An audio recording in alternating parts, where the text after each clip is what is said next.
فکر و بلند پروازی ذهنی دکتر مصدق نبود.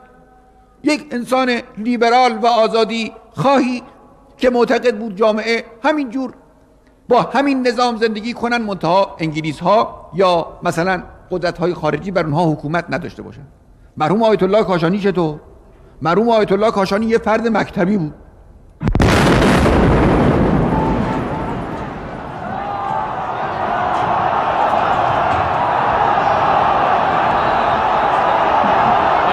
الله اکبر، الله اکبر، الله.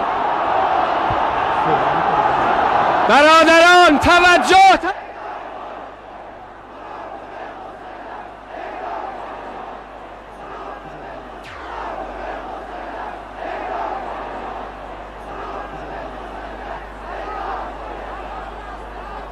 توجه کنید.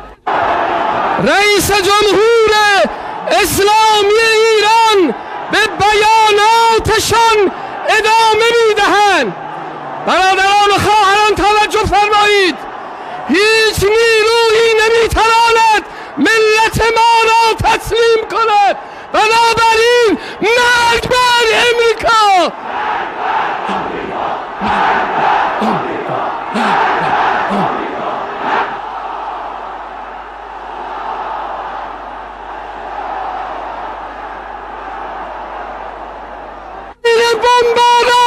زیر بمباران فریاد میزنیم جنگ جنگ تا پیروزی.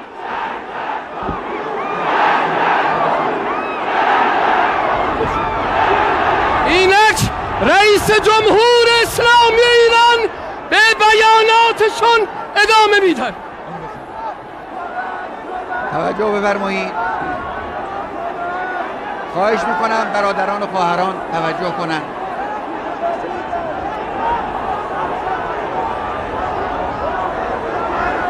برادران و خواهران بنشینید.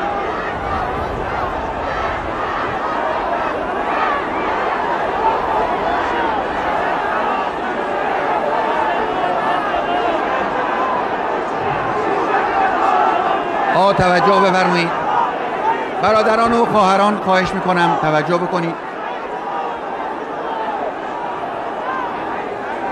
بحث اصلی که در این هفته من در خطبه دوم میخواستم بگم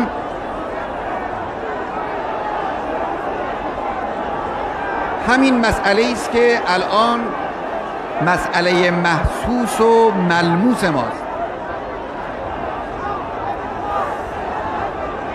هفته‌ای که گذشت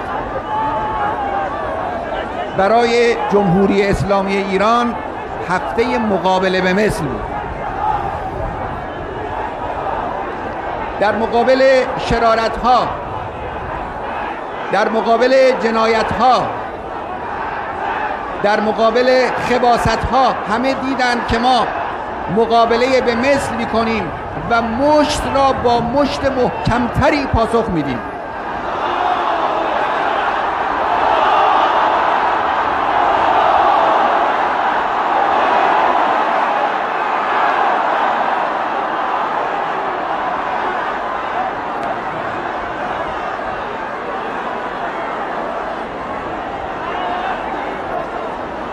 اگرچه دشمن ما یک دشمن ناجوانمرد و خبیثه، اما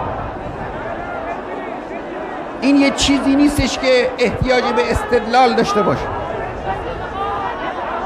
برای او وقتی که در میدان جنگ نمیتوانه مقاومت کنه، وقتی تو دهنی در میدان جنگ میخوره، برای او شهر و روستا و بیمارستان و محل نماز جمعه و اجتماع انبوه مردم غیر نظامی تفاوتی نمیکنه. هر جا رو که از دستش بیاد میزنه. ما تهدید کردیم، گفتیم نکنید، خباثت نکنید، گفتیم از انتقام ما بترسید، ما توانایی داریم،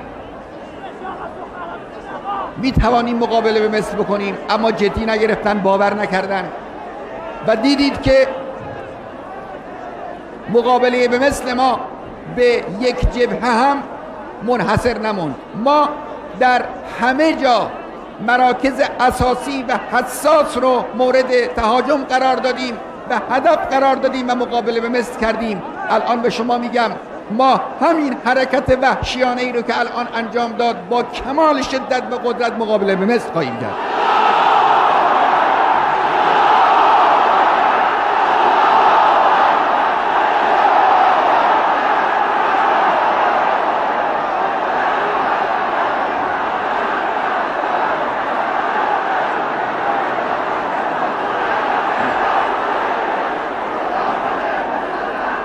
توجه کنید، خواهش میکنم.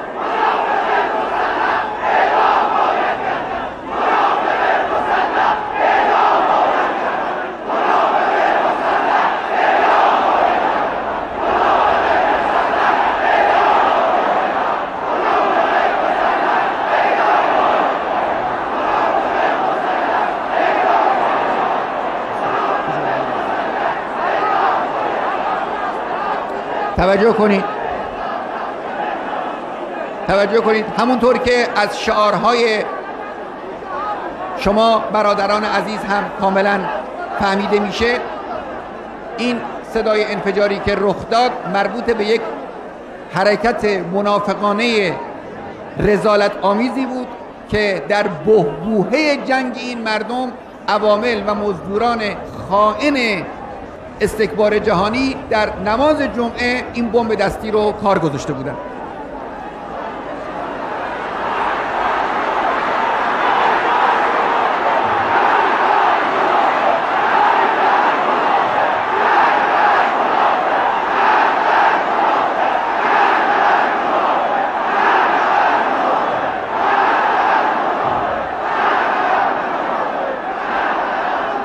چقدر خباثت میخواد و چقدر ناجوانمردی میخواد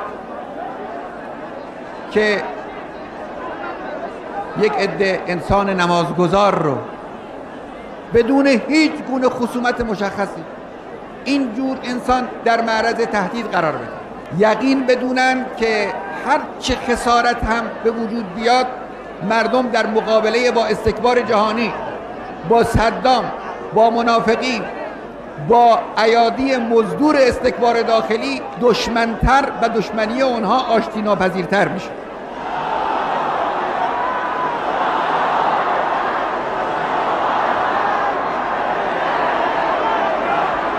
و من فراموش نمی کنم قصه روز جمعه را که اونطور با شکوه، با نورانیت، با استقامت گذشت. اونطور مردم با طمأنینه، با اون صداهایی که می آمد، با اون رگبارهایی که می آمد، من ملاحظه می کردم، نگاه می کردم، مخصوصا نگاه می کردم ببینم در بین مردم چه وضعی هست. ندیدم حتی یک نفر را که یه تزلزلی درش پیدا باشد.